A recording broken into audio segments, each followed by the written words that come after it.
Welcome to Radio Today broadcasting in Johannesburg on 1485 AM and nationally on DSTV Audio Channel 869. Conversations with Niki is brought to you by studyapps.co.za, South Africa's leading education app for tablets.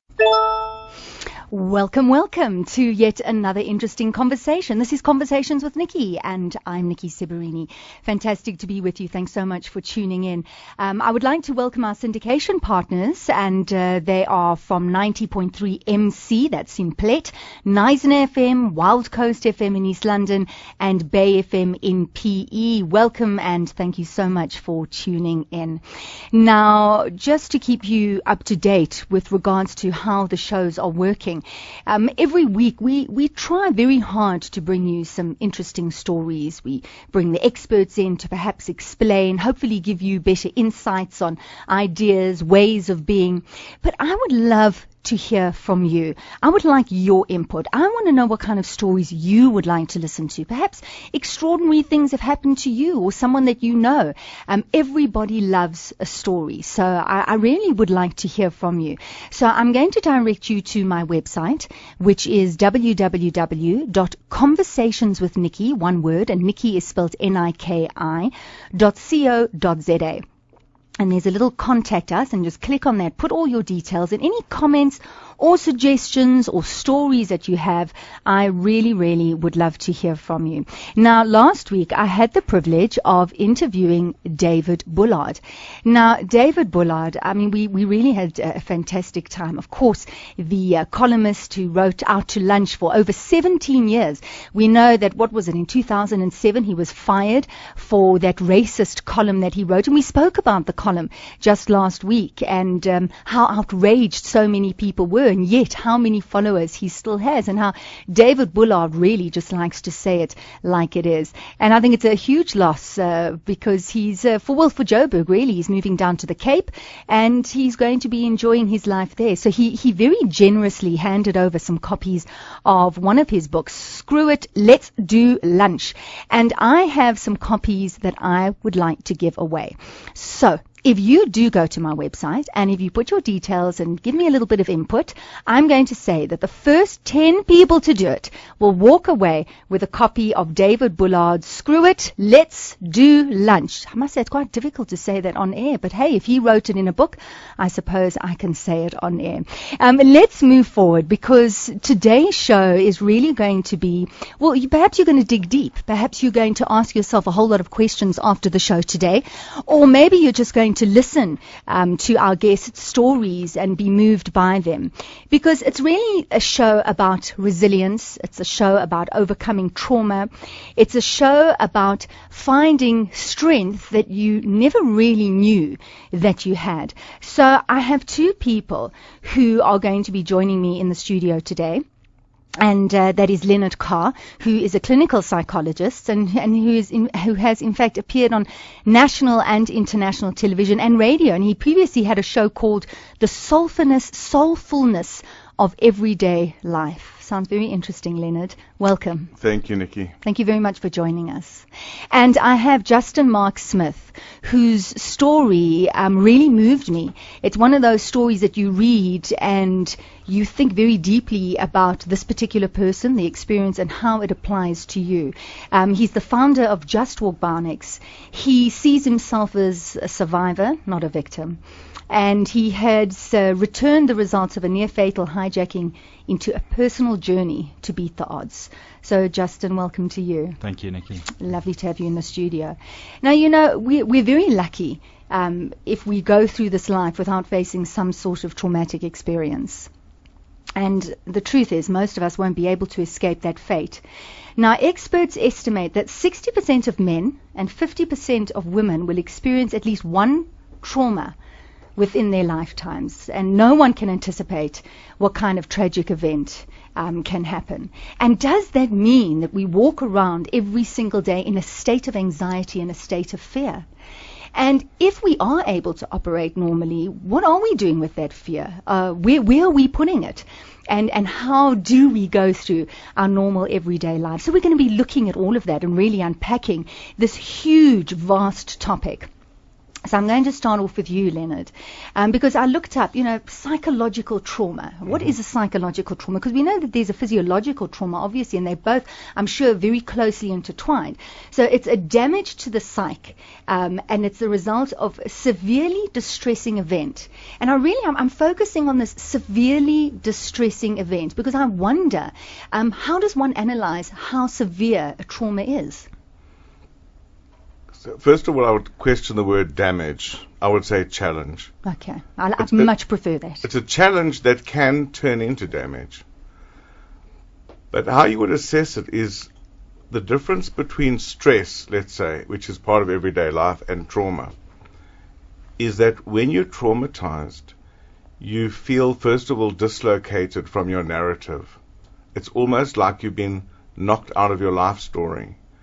And you feel disorientated, and you feel almost like you're living in a new world. There's a sense of shock and horror initially.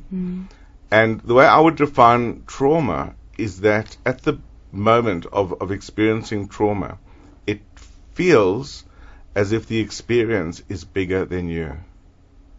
And so you feel completely overwhelmed by the experience.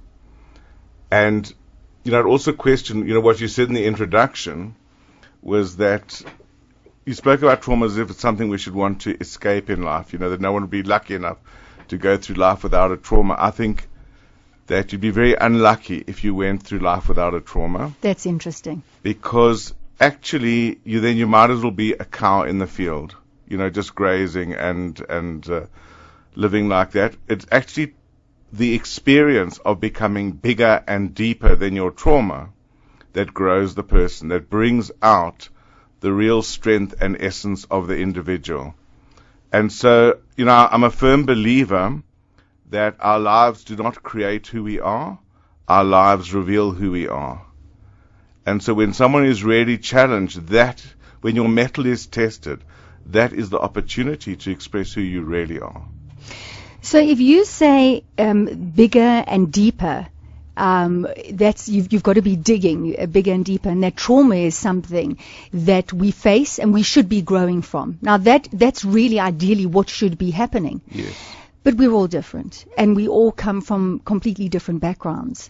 And I mean, we've discussed a number of times on the show the nature and the nurture and who we are today. Can people be? I mean, what differentiates between a person who is defeated by trauma and a person who can overcome a trauma? So the term, that's become popular today, although it's actually an old term, is resilience. And resilience, I would define, my personal definition, as the ability to become bigger and deeper than the experience. So bigger obviously means that you have the emotional capacity to contain it, that you have enough sense of self to realize that as uncomfortable as this is, you have the power and the resources within you to overcome this, to become stronger and bigger, a bigger person through this.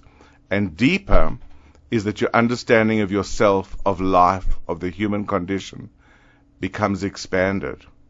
And so obviously, a person with resilience is a person who has that sense of self in the first place, which grows generally, I think, out of feeling loved.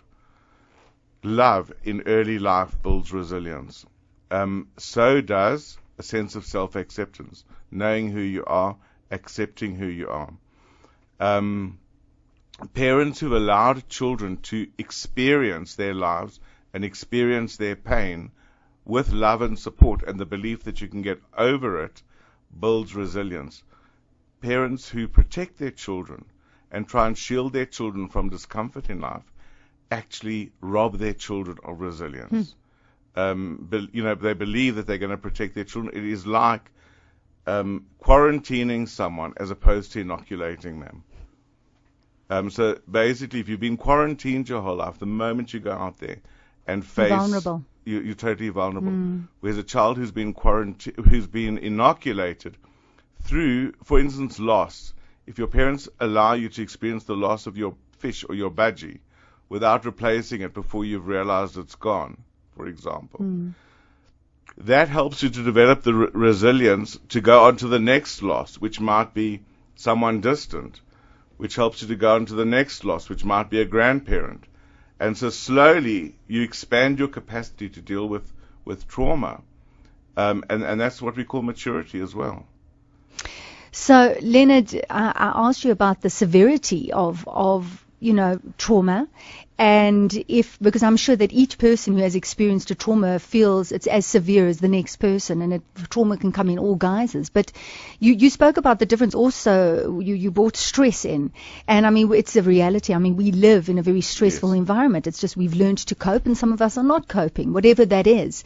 But what do we do? I started off and I said, I could cross the road right now, and I could get run over. We could get into our car, and we can have an accident, and we could sit for the next hour and talk about all sorts of terrible things that can happen. But every single day we wake up, we get dressed, and we face the world. And I know that there are phobias in this world. So you have people who have real fears of height, of flying, of the dark, of whatever it is. And that's a true, real phobia for them. But as human beings, where do we get this coping mechanism from? Where do we put that? It's not a fear, it's the stress around a potential trauma happening. Remember that to be alive is to be anxious. To be alive is to be Yes, anxious. you cannot be alive without anxiety. Mm-hmm. It even applies to animals. Anxiety is the alarm signal that tells you that your boundaries are being threatened. So anxiety is what warns you that you're going into a potentially dangerous situation, and that you have to engage some kind of avoidance, fight or flight or whatever it is. Now, for some people, their thermostats are set too high, in a sense. So they register the world as much more threatening, whereas some people's thermostats are set too low, and then they might be reckless and not get anxious appropriately.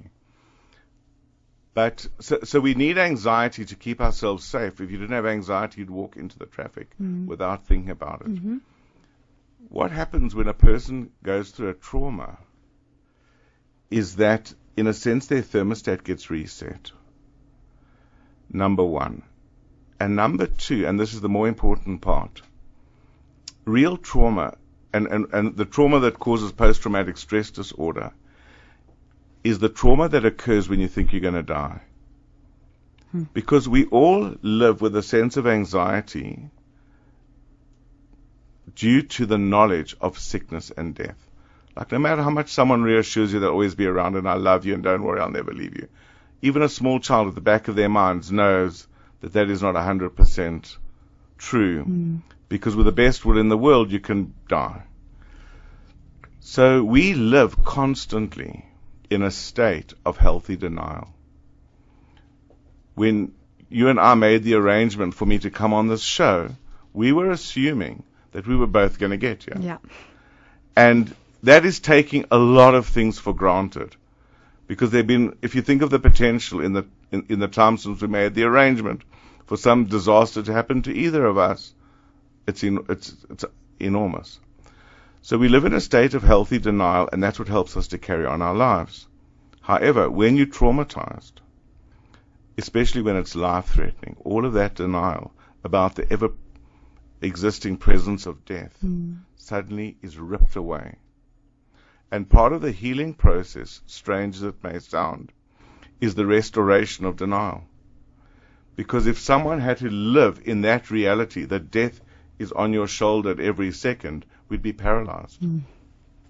So fascinating. It's almost as if the veil has to return. Exactly. That veil has to return. Conversations with Niki is sponsored by Study Apps. Now, studies have shown that students retain 50% more of the information that they've learned if they take practice tests while learning.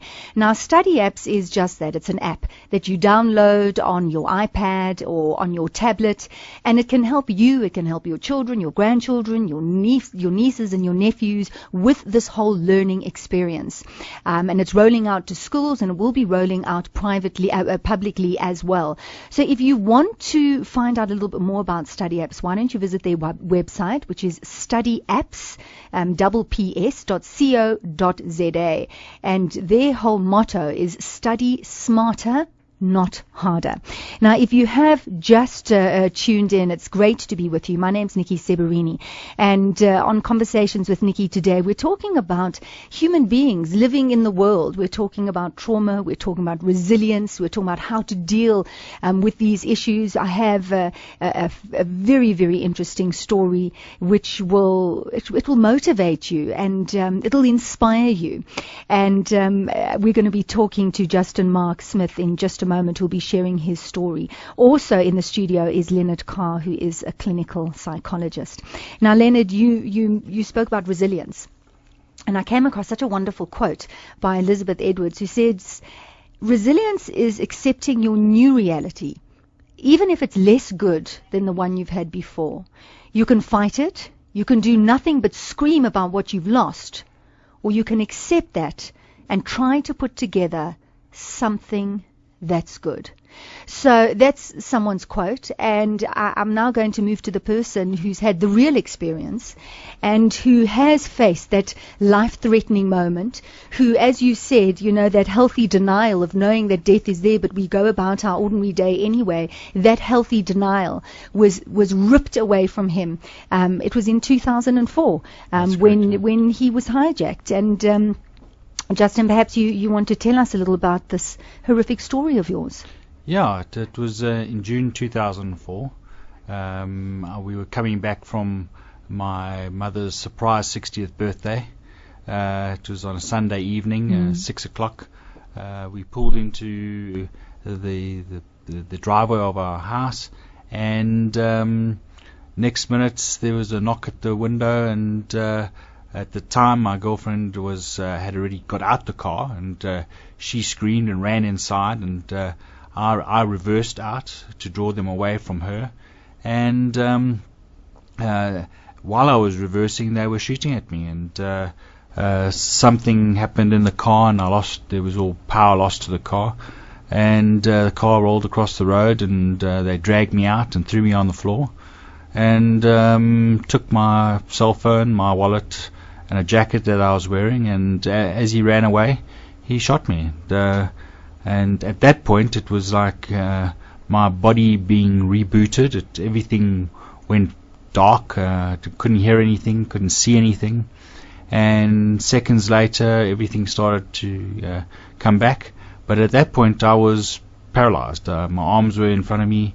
I couldn't lift them. I couldn't move anything.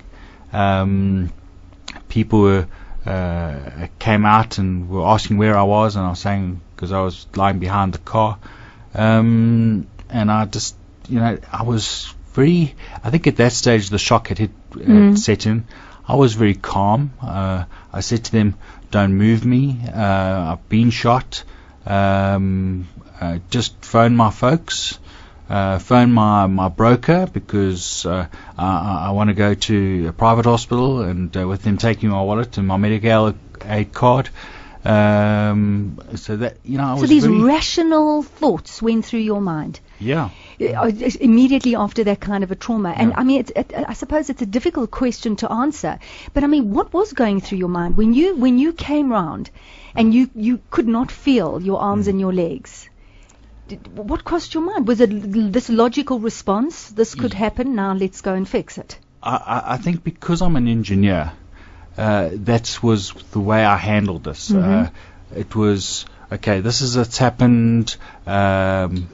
These are the things I need to have in place.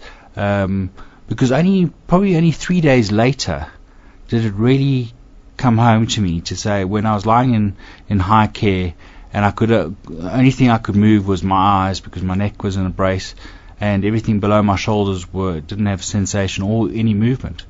It come home to me saying, wow, I'm in a bad way here, and what am I going to do about it? And it was at that point in time that I actually called for the trauma counselor. He was there the night I was admitted, and he was there every night after that. But that day I actually called for him and said, my mind's racing here, and I'm lying here, and I can't move my legs, and I can't move my arms, and where are we going from here? I'm feeling panicked just listening to your story, because I think I would have a panic attack there and then. So that journey, Justin, you had this trauma counselor there to help you through. What were the doctors telling you? Well, they don't know. It's an unknown. They can tell you that you're paralyzed at this moment in time. The bullet is lodged in your neck. We're not going to operate. Let's just wait and see. And so, the question is, am I going to walk again? Am I going to be able to move my arms again? The answer was, we don't know. We just got to wait and see. And I think that answer there even scares you even further. Well, there's no certainty. Yeah, exactly. You're not being reassured in any way. Not at all. So you have to rely on yourself. You have to dig deep or go and find a solution somewhere else. Yeah. How did you process that? Well, the trauma counselor said to me at that point when I called him, he said, there's nothing that you can do about what's happened. What counts is what you do from now on. And I think that really set the tone for where I am today. And I said, okay, well, that makes sense. And I just followed what the doctor said. I went up, and I was moved after a week up to the rehab center. And that was meant to be 6 months of rehab to familiarize myself with life in a wheelchair, the possibility of the rest of my life in a wheelchair. And it was from there that, going to physio every morning, going to OT and retraining my body on how to function again. And as things started coming back, strengthening those various aspects, grasping little puzzles. You go back to like nursery school of how to build a puzzle. Little milestones, going back to that. Definitely. And the great achievement when reaching them. Now, we've spoken about this trauma, having this trauma counselor with you, being told that you paralyzed. What about the anger? What about this taken away from you by these thieves? What about, how did you process that part of it? Because there's a loss, huge loss, and then there's this tremendous anger. I don't know, maybe I'm projecting that. At that stage, I wasn't really thinking about that. It just didn't come into my thought process. It was a case of I had a job to do now, and it was a job of recovering, and that part of it was almost like a negative side, and there was nothing I could do about that. So I had to focus on the positive sides and move forward. So I didn't really, it wasn't part of my whole rehab. I almost had put it in a box and put it up on the shelf and said, there, it's done, it's dealt with. I'm going to pause there, and I'm just going to bring you in here, Leonard, because I know that when something traumatic like this happens, if you walk away and you have everything intact and you find there's just so much to deal with in terms of the anger, seeing the world differently, that security being taken away.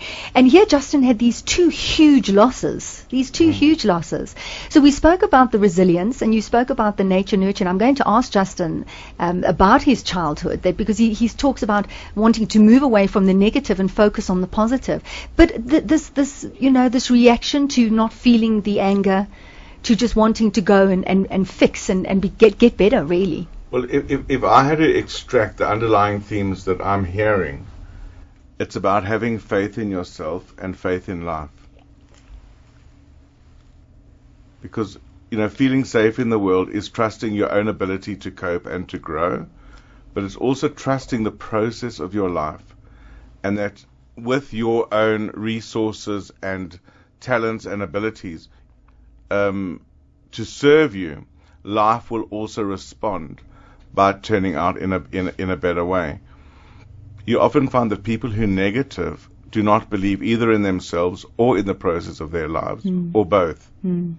So, Justin, how were you brought up? Well, very much like Leonard was saying, not sheltered from the adversities in life. My family's gone through various ones while I was growing up, and we were exposed to that, and it was explained to us why certain things were happening, and so I think from that point of view, we were almost pre-trained for this next event. And I think it's one event that prepares you for the next one and the next one. So very much what Leonard was saying earlier. If you don't have that exposure, how are you meant to deal with the next step in life? We were almost prepared for this because of our past what had happened in the past. Yeah. Are you religious? Not really. I do go to church, yes, and at the time I wasn't. Okay. But I do believe, and I believe in the fact that you get up there and you do it. If you're going to sit in the corner and hope something's just miraculously going to happen, I don't believe that's going to happen. You've got to really go. What you put in is what you get out. So, Justin, how would you describe Justin before this happened? Sure. Very positive, outgoing, sporty, and nothing's changed. Okay. The only thing that's changed is that instead of I walk to the next place, I roll to the next place. But that hopefully will not be the case, and in future I'll be walking again. Now, you went for physiotherapy, you went for reflexology, you also went for acupuncture. How did that help? The reflexology started literally almost the second day I was in ICU, and I had that every night, and all I can say is I believed in it, and I got results. I started getting sensation back. My body was responding better. From the acupuncture point of view, I was got better strength down my back. So it was just all the steps, part and parcel of where I got to today, and so it played its role. You spoke about being a sporty person, and you said nothing's changed because you continued with your sport. You have continued with your sport, haven't you? Yeah, during my whole time before the incident, I never played a game of rugby in my life, and then afterwards I went and started playing wheelchair rugby. Which is almost like a gladiator sport, and but it's another sport. I was a keen tennis player. I haven't really got back onto the court in terms of that, but I'm still very active. I work out every day, and in keeping my body in good shape, like everybody should be doing, irrespective of if you're sitting in a wheelchair or not. Now, a support system, and I'm sure that's what you're going to say as well, Leonard, is just how important it is to have these people around you, rallying around you, who love you and support you to help you get through something. Absolutely. I think that first of all, the love gives you that sense of belief in yourself, your own worth and value, but also sometimes people need to carry the positivity and the optimism for you at times when you're unable to do that. And people need to carry the hope. I think the most important element for resilience, I would say, is hope. And it's natural when someone's had a trauma to become depressed at times, even physiologically. If a person's ill or their body's traumatized, they will have a greater vulnerability to depression. And so when you can't hold on to the hope, you need other people doing it for you. Were your family a huge support for you, Justin? Most definitely, right, all the way through, and that I believe there's three key things to where I've got to today, and that is having the faith, having your support structure, and your attitude are the three key things. Bad attitude, you're gonna have bad outcomes. You have a good attitude, it can only you have good outcomes. It's so interesting because you read books and you speak to people about bettering your life and having a powerful mind and using positive thoughts and all of these things, and they're books. And so many people apply these different techniques. And here you're someone who has really, really had to dig very, very deep and apply them. You're a walking example. And that's why I think it's so important, Justin, for you to be sharing your story, for people to listen to your story. Because we don't all have to face the trauma to hear what you're saying. But I think that, having faced the trauma, the truth is coming from such a deep place. we're going to take a quick break. Conversations with Niki is sponsored by studyapps.co.za, and statistics show that if students do not review what they have learnt, they are going to forget, believe it or not, 70% within an hour and 84% within 48 hours. The key to effective long-term learning is testing, and Study Apps supplies all of that. So go along to the website, studyapps.co.za, and it's all about studying harder. I beg your pardon, it's all about studying smarter and not harder. That's studyapps.co.za. And if you have just tuned in, welcome, welcome, welcome. My name is Niki Seberini, and I'd like to welcome the syndication partner listers, 90.3 MC, and that's in Plet, Neisner FM, Wild Coast FM in East London, and Bay FM in PE. And we're having a very interesting discussion about overcoming trauma in our lives, resilience. Where do we get that inner strength from? How do we dig deep? And people have said, human beings are far more resilient than they give credit. And we're talking about that. So I have Leonard Carr, who's a clinical psychologist, in the studio. I have Justin Mark Smith, who is the founder of Just Walk Bionics, and he is the man who experienced this terrible loss when he was in a near-fatal hijacking, and that when he was shot, and he was paralyzed from that. But it's certainly not a feel sorry for him story. It's an illuminating story that's incredibly, incredibly inspiring. Now, I just want to encourage you, please, because we work very hard to try and bring you stories that are interesting, that are stimulating, thought-provoking, perhaps even life-changing. And you don't have to be a celebrity to have all the interesting stories. Every person has a fascinating story to share, and I would like to hear about as many stories as I possibly can. So I'd like you to interact with me. Give me some feedback. Are you enjoying the stories? Do you have stories, ideas that you'd like me to explore, perhaps on Conversations with Niki? We can bring that to you. If so, please do go to my website. It's Conversations with Niki, which is one word, and Niki spelled Niki. And so it's conversationswithniki.co.za. Now, there's a contact us page. Just click on that page, put all your details down, and I promise I will respond. And just a little carrot just to dangle. The first 10 people who do respond and who do put their details down with some input, I'm going to give you a copy of David Bullard's Screw It, Let's Do Lunch. He was in the studio with me, and we had a fantastic, fantastic conversation. So if you'd like a copy of that book, Screw It, Let's Do Lunch, and that is David Bullard. So Conversations with Niki. So Justin, we were in the middle of you sharing the story of that night, your mother's 60th birthday, dropping your girlfriend off, parking outside the gate, and being hijacked and being shot, and the bullet entering your spinal cord, and being told that you were paralyzed. But this resilience, you dug down deep, and you went for physiotherapy and reflexology and acupuncture, everything, and things did they start to improve? I mean, you didn't have any movement from your shoulders down at the beginning. How slow or extended was this period? Well, first of all, I started to regain my function in my arms, mainly on my right side, and that led to 3 months later, where literally from the one night trying to move my foot, nothing, to the Monday night when the reflexologist came to work on me.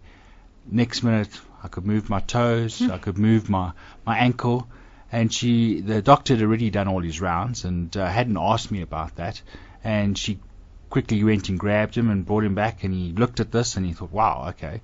And then he whipped off the blanket and said, well, let's see if you can lift your leg off. I mean, at that stage, I was so excited at the fact that I could just move my toes. Now he wants me to move my leg. And looking down, the next minute, there I lifted up my leg, lifted it off the bed, my right leg. And he just, the next words out of his mouth were, that's a miracle, congratulations. And how did you feel? You know, it was, you can't describe it. Just joy. Wow. The work that I'm putting in, it's starting to, I'm going to seeing the results, and it just grew from there. was meant to be in rehab for 6 months. After 4.5 months, I said, I'm out of here. I'll become an outpatient and I'll come in every day, but I'm going home, and carrying on with my life. And I did that for the next probably 3 months, and then I said to them, well, where to now? Can I go? I need to strengthen my body up now. Are there any gyms out there? And they said, well, no, just you must accept this is the way. This is it. Life in a wheelchair. And I thought, no, this is not what I'm going to be. Yes, I accept today I'm in a wheelchair, but tomorrow I'm hoping to be out of it. And I then resulted in searching the net to see what was out there. And after a month, I actually came across a guy's testimonial on a supplement site, and he had gone through the same thing. He had also been shot, and he was a personal trainer, and he got himself to walk again because he refused to be in a wheelchair. And so it took me a month to track him down, and he was literally not even 5 kilometers away from me. Remarkable. And I spent 18 months with him, where he was the brain, and he had another assistant that was who helped me to get me into all the machines. And in the first couple of months, I put on about 12 kilos of muscle because I had wasted away to almost nothing. And we were starting to do things where people came across and were looking at me in the leg press machine, and I was leg pressing 60 kilos. And my wheelchair was next to it. And I said, well, how are you doing that happening? That then led me to do some more research, and I came across a place in California, and that specializes purely in spinal cord injuries. And I went and had a look at some of their videos of patients, and I could identify with some of them and say, well, that's me. And then I saw the before and after, and I said, well, this is where I need to be. The next level. You want to take it to the next level. Leonard, just listening to this, it's something you and I take for granted. Absolutely. Being able to move our big toe, the sensation in our calf, being able to just swing our legs around. And, so often people say it's only when something's taken away do you really appreciate what you have. And I suppose that's another show completely, is living in the moment and being so consciously aware and having the gratitude. Absolutely. But I think there's something important that Justin spoke about, and that was finding this person which is quite remarkable, who lived 5 kilometers away, who'd had the same experience. And we talk about support groups. How important is it to seek out people who have had similar experiences when you go through a trauma? The reality is that there's something exceptionally lonely about loss. It really takes you into your own story in a very personal, intimate way. And so the closest you can get to being deeply understood is by someone who's had a similar experience. Other people can empathize, but it's not quite the same. The subtleties. For example, I was in bed for 3 months with my leg up, and I suddenly started to get a deeper understanding of old age and disability because I would ask for a glass of water or whatever it is, and it wouldn't come at the pace that I would normally do things. Not that anyone was not trying to be helpful, right? But I'm very quick in everything that I do. So even a small thing like that, I had to learn to become more patient. So it's only when you've actually been through the experiences that you can, in a deeply authentic way, support someone else. And that's where I think that the support of someone who's been there is far more meaningful often than the support of a professional who might just trot out a few, textbook platitudes or whatever, but not really understand what it's like. And that's why so often people who have been through these kind of situations or experiences want to help. Absolutely. Because we're going to get to what Justin's doing now, and it has a lot to do around helping people who are paralyzed. And that's just incredible. It's the passing over, and it's the help and being there. It's the passing over that gives meaning to the experience. If there's nothing you can do with the experience, it becomes futile. But if you can transmute that negative energy, in a sense, into something positive that you can give back, the amount of good that you can do far exceeds the amount of loss that you've had. And so through generating good out of that loss, it becomes meaningful. It becomes your contribution to the world, your legacy. So, Justin, let's go back to the searching around, finding this place in California, because there was nothing like this in South Africa, and it all had to do with the spinal injuries and taking it, as you said, to the next level. But as it is, I mean, you weren't working.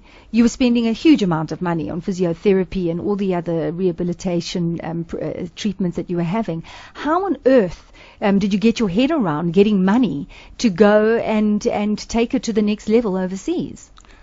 Well, it was one of our close friends that we had worked with in our engineering field that said to me the one day when we were working on a job. He said, "Well, where's the next level for you?" And I said, "Well, I've identified this place in America, and I probably want to go there for about 9 months to really get the benefit of the center." So he said, "Well, what do you think that would cost?"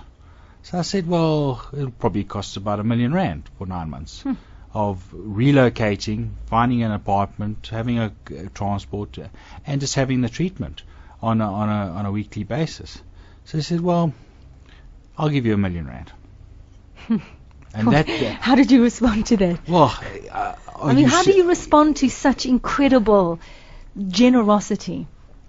You know, you say, well, first of all, wow, and that's great. And it was at dinner that he had offered this. So I thought, well, okay, well, let's go home and sleep on it, and phone him up the next day. And we were talking about this last night. And was it a dream? Well, yeah. And he said, "No, I'll do that." Incredible. Because we'll get it back somehow. And so from there, that happened in the November. I only had found this place literally at the beginning of November, and by end of February of the following year, I was in California. We landed on the 26th of February. We found an apartment. We found a car, and we were set up within 3 days. And on the 1st of March, I rolled into the center. What was the center like, coming from South Africa with, the supports that you had here? It was fantastic. It was, the music is blaring. It's like walking into a Virgin Active. Really? Or anyone, Jim, where you get that vibe that you're going to have a workout, and the person's working out next to you and spurring you on because you see, he's lifting a couple more weights than I am, so let me lob on a couple more, and the same environment there where you see one guy who is walking and you think, well, that's where I want to be next week. And when the guy's just not having a good day, you hear the one guy shouting across, "Come on, you can do it. Come on, that." So seeing that and being part of that, it's just so inspirational, and wanting you to get to the next level and pushing it harder. And I would have 2-hour sessions, and it would be like you going to gym for 2 hours and going full throttle at all the weights, and same for me. I came out of there, I was dripping from the workouts, and I did that from starting off when I was back here, 3 hours a week. I went to 10 hours a week. I was exhausted by the weekends. So what weight training were you doing to prepare your body to walk again? It was various exercises that they would put together, and they would look at it from a point of view that if it wasn't moving, well, let's passively move it for you, and eventually, with that stimulation, maybe we will start getting connections again. The philosophy, or maybe the approach here is, and all over the world as well, is well, don't worry about that. Let's focus on what works.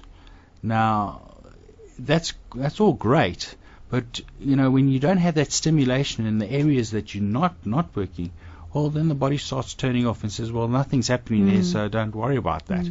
and then it becomes more difficult later on. So it's a case of the earlier you can start doing more, the better. It's no guarantee, but it's a case of, well, if you don't try, you'll never know. Is that like muscle memory? Is it something like that? It's retraining. Walking is, you don't say get up and say, or put the right leg and then the left leg. You just stand up and walk. It's an automatic function, and it's retraining that. Okay, well, let's take a quick break, and then we'll continue with this fabulous story. Stay with us. Hi, my name is S.V. Prinsloo, and I'm the HOD of IT Integration at Bridwin Preparatory School in Melrose. We started using study apps about 6 months ago and have seen astonishing results. We were quite amazed to see how quickly the kids have been able to use study apps and the benefits it has shown with regards to reinforcing what they've already learned inside the classroom. I would highly recommend study apps for any school. Studyapps.co.za. And of course, Study Apps sponsors Conversations with Niki. Do visit their website if you want to find out more about these fantastic study aids apps that you download. Well, if you have just joined us, hi there, Niki Seberini. It's Conversations with Niki. I have Leonard Carr, clinical psychologist, in the studio, and I have Justin Mark Smith, who's the founder of Just Walk Bionics, and he's been sharing his story with us and his determination after a near fatal hijacking to walk once again. So Justin, so you were overseas and you were training incredibly hard, and let's just fast track to the time when you did attempt to walk. Yeah, actually before I went to the States, I was already able to take a couple of steps in the parallel bars, but then once I got there and with the real intense training, I was able to walk with a walker. I presented more like a stroke, where the right side was a lot stronger than the left side, and it was just progressing from there. And I could walk maybe the 100 meters, and then that was it. I was finished. Mm-hmm. But it was is that what an incomplete quadriplegic is? Yes. Basically, the incomplete is that you got sensation and movement below the level of injury. So in that sense, I'm a C6, so that's quite high up. So I shouldn't be able to do anything with my arms or my fingers. Certainly not my legs, and I certainly shouldn't have any feeling below my chest. But because I'm incomplete, I've got that ability, and it's everybody's different. Do you use a lot of visualization? You're talking about first of all, we've established that you're a very positive person, that you've always seen yourself as getting back and being able to walk again. You've been training incredibly hard. You've got these wonderful therapies and treatments that are supporting you. But are you using this visualization, that which people use and talk about all the time? Yeah, on a daily basis, and it varies from day to day, depending on the situation. And so yes, I do visualize seeing myself in that position, performing whatever the task is or the exercise, and improving it, my performance on it each time. So let's talk about this Just Walk Bionics. You've started something completely new in South Africa. Leonard, we spoke a few moments ago about giving something back. Is this part of your giving back, Justin? Without a doubt it is. All the experiences that I've been through has led to this. Being in the States, coming back, I've got two biokinetists that work with me, Justin Jeffries and Charles Kushula, that are my partners in Just Walk Bionics. And what we've basically done is we've set up a center with all the equipment that I had exposure to in the States here. We've also imported a Exos bionic skeleton, and this enables paraplegics and quadriplegics to be able to stand and walk again.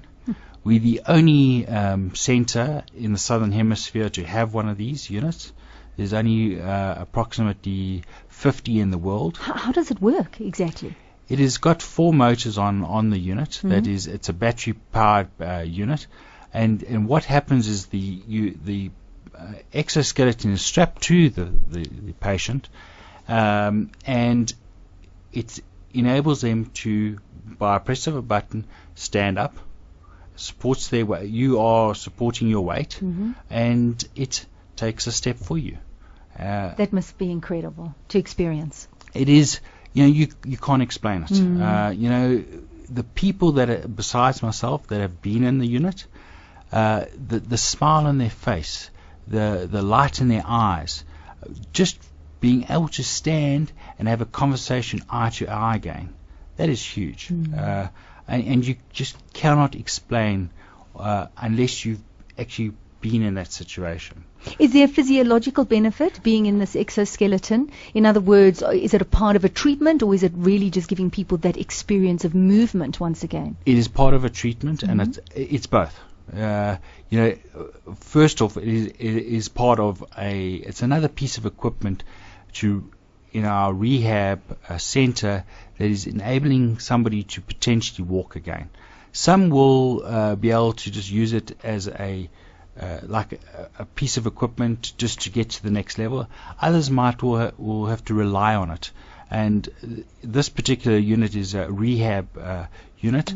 The personal units will be coming available in 2015, which will be custom built to that individual.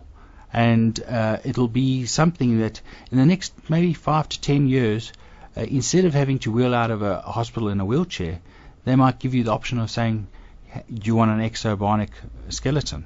Well, you're an engineer, so are you busy working on it as we speak? The guys are working on it in California because it is a California-based company, and they're working on it, and we are hoping to see these coming out, the first lot in 2015, and hopefully we'll instead of seeing people rolling around shopping centres, we'll see them walking around in bionic suits. That's very exciting, Justin. So you feel like you really are giving back? Oh, without a doubt. This is something that is there are centres, but nothing like this. We are considering ourselves the last outpost before you head off into the world, back into the world, and hopefully as fully functional as possible.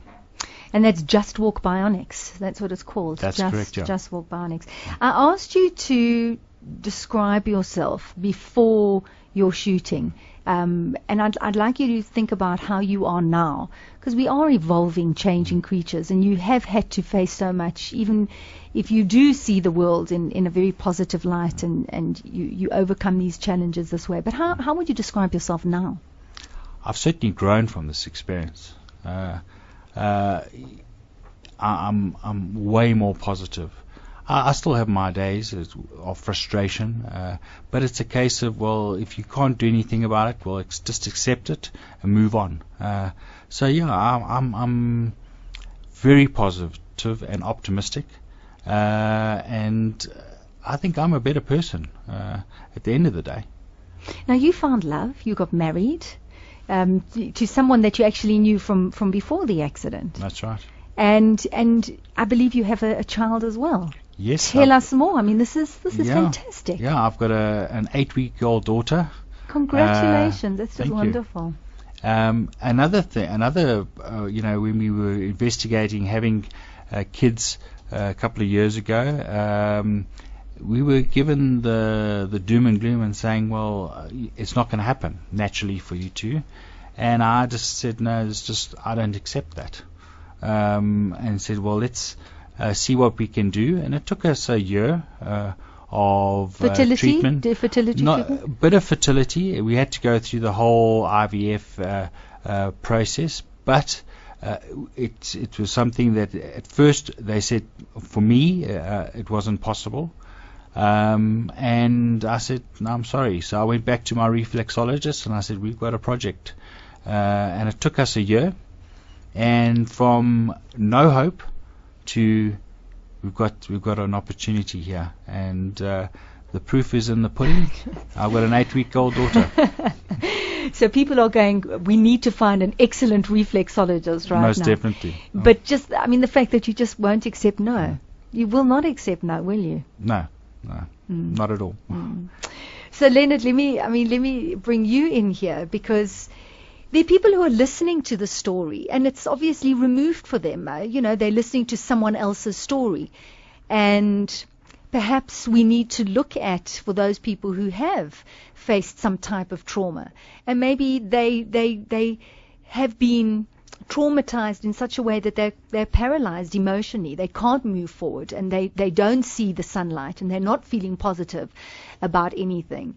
And maybe they're listening and they're inspired by the story, or maybe it's just highlighting their inability to move forward and to move on. What would you say to people who are feeling like that right now? This discussion sounds like it's been mainly about physical improvement, physical therapy, but actually it's been a discussion about the spirit. And if you think about it, the spirit can survive without the body. The body can't survive without the spirit. And therefore, when you heal the spirit, you heal the body. Whereas when you heal the body, you don't necessarily heal the spirit.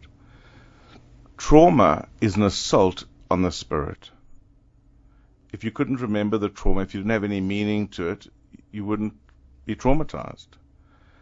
And so the challenge really is to retake ownership of your spirit and to heal your spirit, which is really what Justin's story is all about.